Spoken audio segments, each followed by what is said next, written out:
if there's one main takeaway that I've learned that is not really intuitive, it's that it's very uncomfortable paying an employee to do a job when you know as a business owner that A, that employee is going to cost you money and hurt your margins, and B, you can always just do it yourself a little bit longer.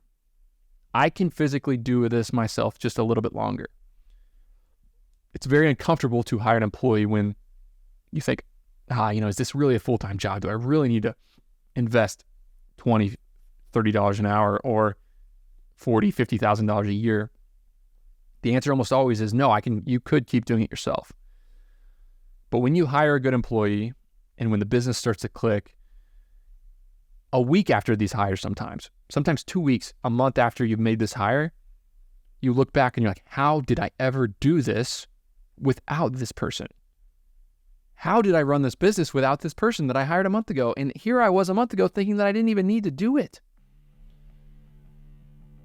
So if that's you and I'm speaking to you, I'll tell you right now that it's uncomfortable to hire somebody. It's uncomfortable, especially early on, when you don't necessarily have the money, when you could physically do it yourself a little bit longer.